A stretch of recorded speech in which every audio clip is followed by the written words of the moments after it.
हम previous classes में भी बहुत बार डेटा हैंडलिंग और स्टैटिस्टिक वाले चैप्टर पढ़े हैं, क्लास 7 में, क्लास 8 में, क्लास 9 में, है ना। तो सेम टॉपिक्स हमारे वहां पे थे और यहाँ पर भी सेम टॉपिक्स हैं, that is mean, mode and median. But यहाँ पर क्या चेंज है क्लास 10 में कि प्रीवियस क्लासेस में आपने अनग्रुप्ड डेटा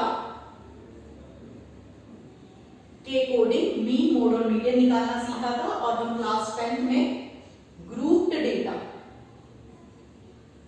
के अकॉर्डिंग मीन, मोड और मीडियन चेक करेंगे। अब देखो क्या डिफरेंस है ग्रुप्ड और अनग्रुप्ड डेटा में।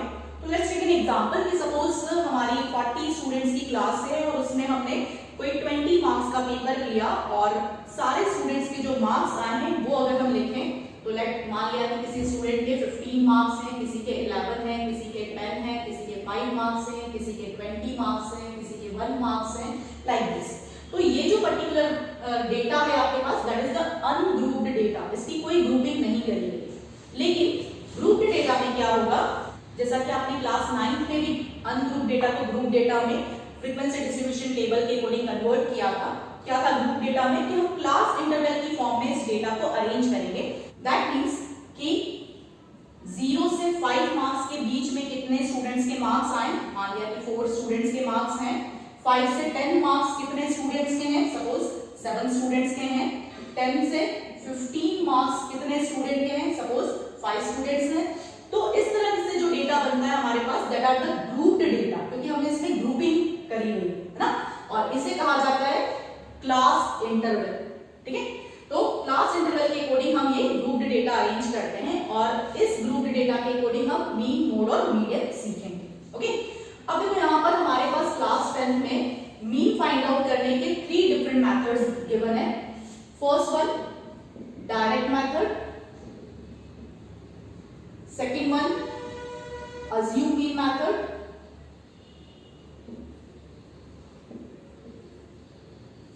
and the third one step deviation method.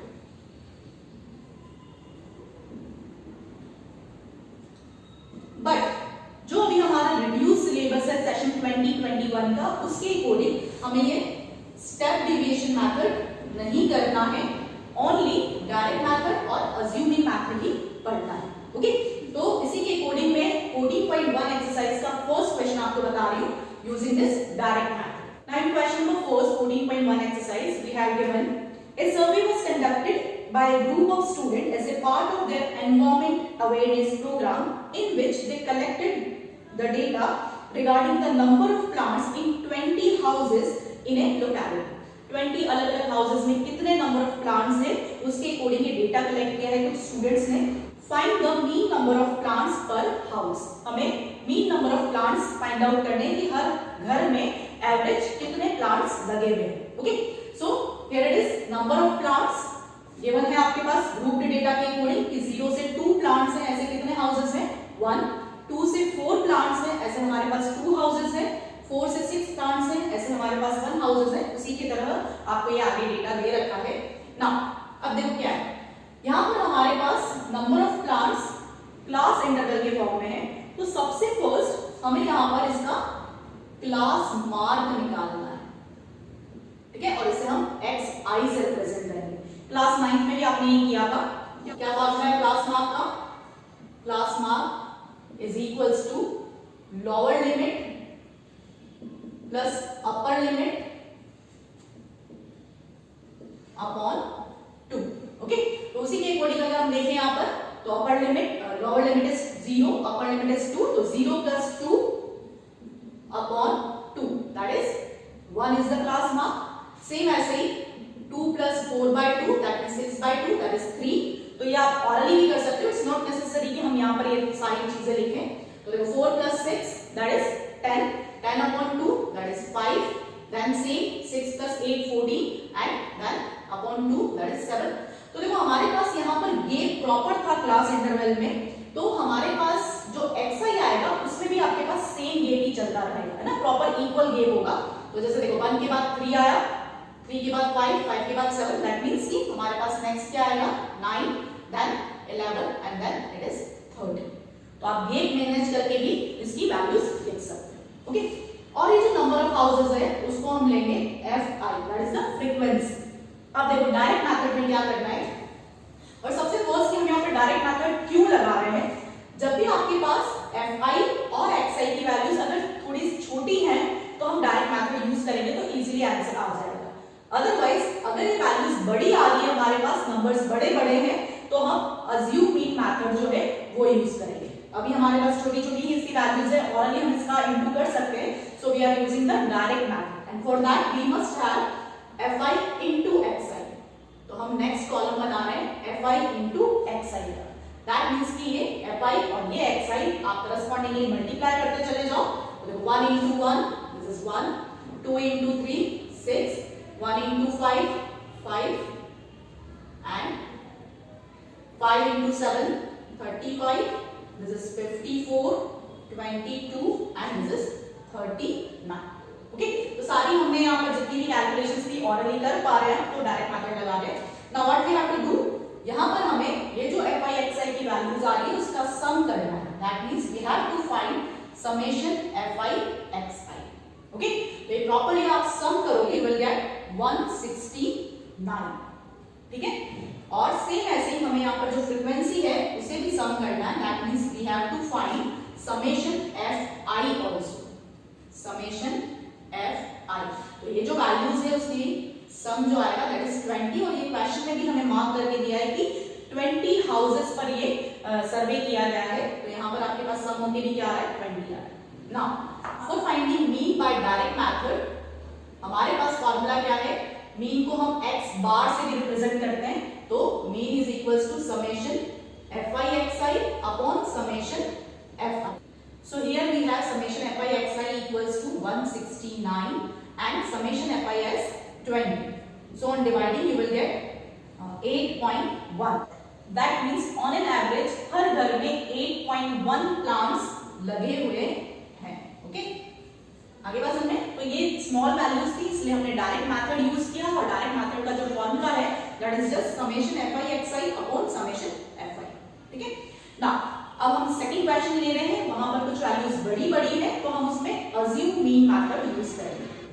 Now in question number second we have consider the following distribution of daily wages of 50 workers of a factory, find mean daily wages of the workers of the factory by using appropriate method. हमें क्या find out करना है, mean daily wages, यानी कि in wages का mean निकालना है, और bye using appropriate method. Appropriate method क्यों कहा है, यहाँ पर कौन सा मेथड एप्रोप्रिएट है, देखो हमारे पास यहाँ पर जो fi है, जो फ्रीक्वेंसी दे रखी है वो देखो बड़ी बड़ी वैल्यूज हैं, और जब हम यहाँ पर xi निकालेंगे तो वो भी बहुत बड़ी वैल्यूज होंगी, तो हम ऑरली इनटू नहीं कर पाएंगे प्रॉपर्ली, मतलब फास्ट ही नहीं कर सकते। सो हम यहाँ पर अज्यूम मीन मेथड यूज करेंगे। वैसे डायरेक्ट मेथड यूज करोगे तो भी आपका आंसर आ जाएगा, उसमें कोई प्रॉब्लम नहीं, बस थोड़ा टाइम ज्यादा लगेगा। ओके, तो लेट्स स्टार्ट। देखो डेली वेजेस दिया है इन रुपीस कि 100 से 120 रुपीस वेजेस हैं, वेजेस मतलब सैलरी। ऐसे कितने वर्कर्स हैं 12, 120 से 140 रुपीस वेजेस हैं, ऐसे 14 वर्कर्स हैं। इसी तरह से पूरा डेटा दिया है।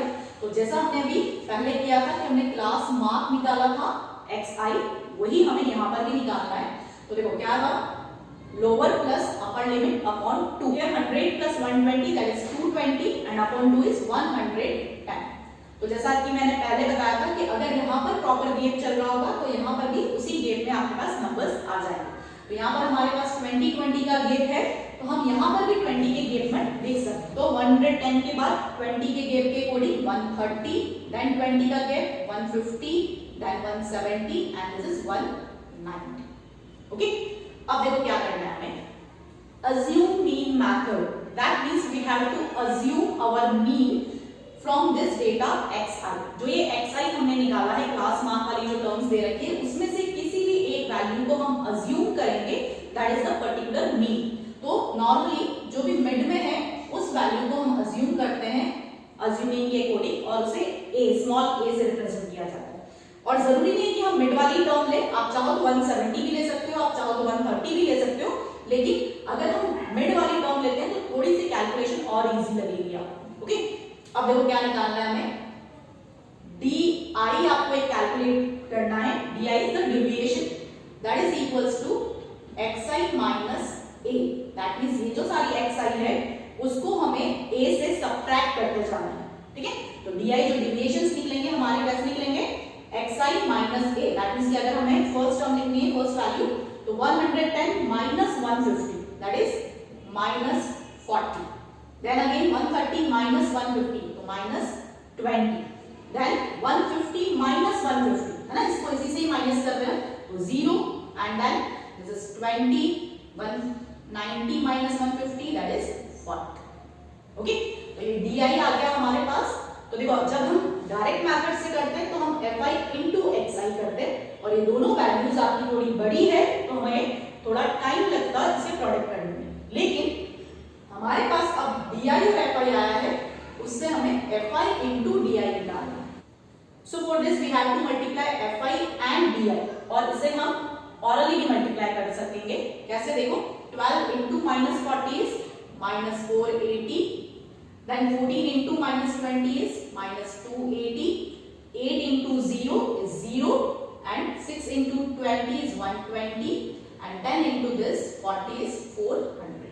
okay, and जैसे हम fi into xi का सम निकालते थे, समेशन fi xi, वैसे ही अब हमें यहाँ पर क्या निकालना है, समेशन fi di और समेशन fi। तो देखो समेशन fi आपको ऑलरेडी क्वेश्चन में गिवन है कि 50 वर्कर्स की सैलरी है, तो समेशन fi आपका 50 हो गया, और समेशन fi di हमें यहाँ पर कैलकुलेट करना पड़ेगा। तो देखो इसमें भी हम क्या कर सकते हैं कि जितनी नेगेटिव टर्म्स हैं उसे हम प्लस कर लें, तो माइनस माइनस प्लस होता है, तो प्लस किया तो 760 and sign is negative, minus 760 आ जाएगा, और इसे प्लस करेगा हम तो हमारे पास आ जाएगा 520। नाउ 760 प्लस 540 क्या समेशन fi di आ जाएगा, कैसे आएगा, माइनस किया तो दिस माइनस 240। ओके, तो हमारे पास समेशन fi di आ गया और समेशन fi आ गया। अब देखो अज्यूम मीन के अकॉर्डिंग हमारा जो मीन आएगा x बार, उसका फॉर्मूला क्या होगा, a plus summation fi di upon summation fi।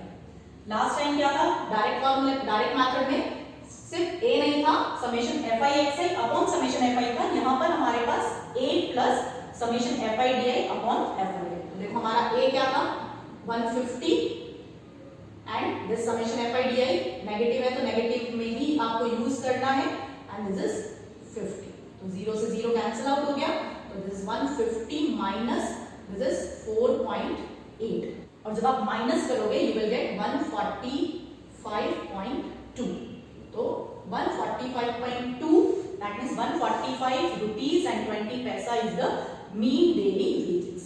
Okay, तो देखो यहाँ पर आपके पास सिंपली बहुत इजीली निकल गया यहाँ आपका mean using this assume mean method. और अगर हम स्टैंडर्ड डेविएशन मेथड भी पढ़ते तो यहाँ पर और थोड़ी छोटी कैलकुलेशंस हो जाती है ना, इस bi के बाद एक और हम टेबल बनाते हैं ui की, उससे और थोड़ा सा सिंपल हो जाता है, लेकिन अब हमें इस सेशन के लिए नहीं पढ़ना है, तो that's enough for you. Okay, चलो अब let's take this question number 3 जो कि मिसिंग फ्रीक्वेंसी का क्वेश्चन है, वो इंपॉर्टेंट क्वेश्चन है। Now I am taking this question number 3 which is very important question, क्योंकि ये मिसिंग फ्रीक्वेंसी का क्वेश्चन है। मिसिंग फ्रीक्वेंसी मतलब कि हमें फ्रीक्वेंसी में से एक टर्म जो है वो दे नहीं रखी है, मतलब कि अननोन फ्रीक्वेंसी है, और इसे ही हमें फाइंड आउट करना है। क्या है question, let's check. The following distribution shows the daily pocket allowance of a children of a locality. The mean pocket allowance is rupees 18. Find the missing frequency f. आपको mean pocket allowance दे रखा है कि किसी locality में जो children है उन्हें कितनी कितनी पॉकेट मनी मिलती है, उसके अकॉर्डिंग ये डेटा है कि 11 से 13 रुपीस पॉकेट मनी मिलती है, ऐसे 7 चिल्ड्रन है। 13 से 15 रुपीस पॉकेट मनी मिलती है, ऐसे 6 चिल्ड्रन है, ऐसे ये डेटा दे रखा है। और यहाँ पर हमारे पास एक ये f है जिसकी वैल्यू हमें निकालनी है, और क्वेश्चन में आपको मीन पॉकेट अलाउंस जो है वो दे रखा है, दैट इज 18 रुपीस। तो उसे हम यूज करके और इस f को कैलकुलेट करेंगे। ओके, तो आप इस क्वेश्चन को डायरेक्ट मेथड से भी कर सकते हो और अज्यूमिंग मेथड से भी कर सकते हो। मैं यहाँ पर अज्यूमिंग मेथड यूज कर रही हूँ ताकि थोड़ा सा और क्लियर हो जाए आपको ये मेथड। सो सबसे फर्स्ट xi हमें निकालना है, that means the class mark, that means 11 plus 13 upon 2 that is 24 upon 2। क्या आ जाएगा मिड वैल्यू 12। हमें पता है यहाँ पर 1 1 का गेप है, तो यहाँ पर भी आप गेप लेकर चलोगे तो 14 16 18 20 22 एंड 24। ओके, फिर हमें क्या निकालना था di।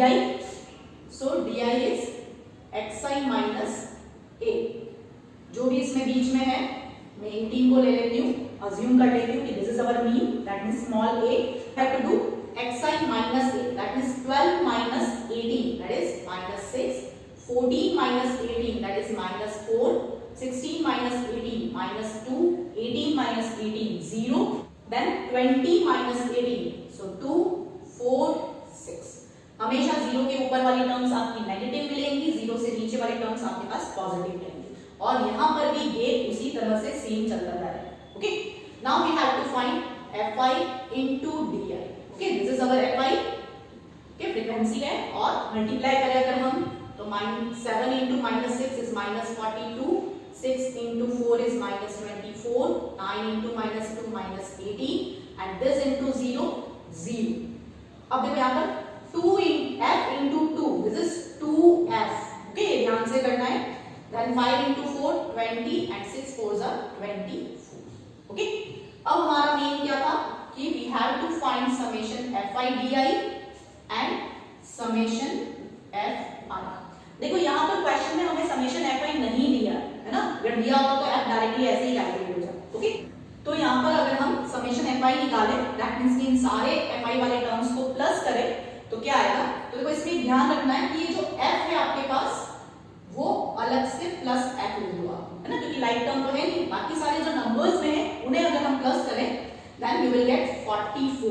ओके, इसको सही से प्लस करोगे आपके पास ये 44 आएगा, और ये f वाली टर्म हम अलग से लेंगे, तो that means summation fi is 44 plus f.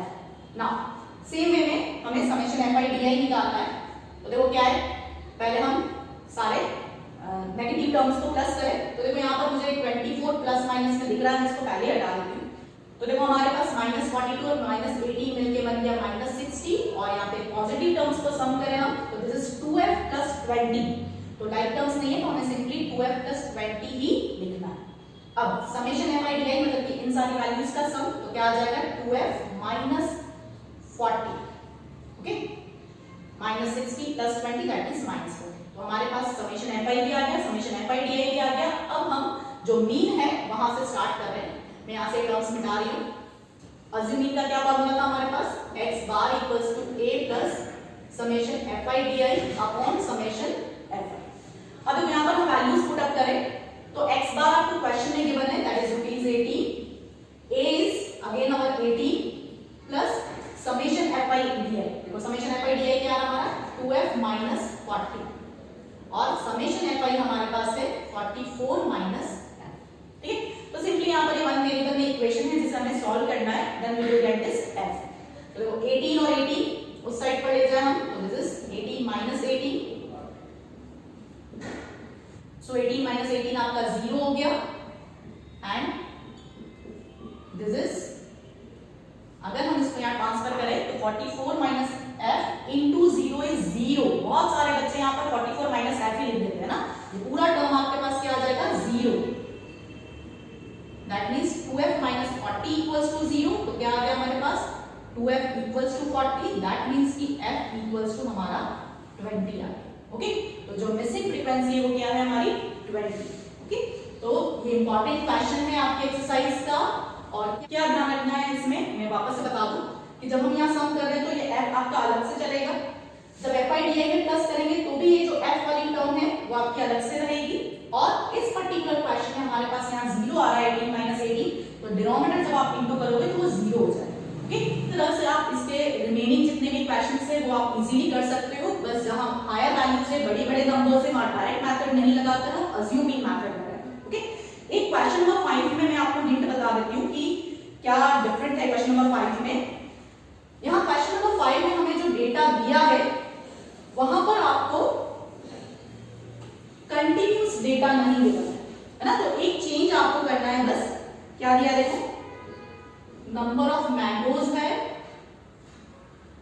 और नंबर ऑफ बॉक्सेस है.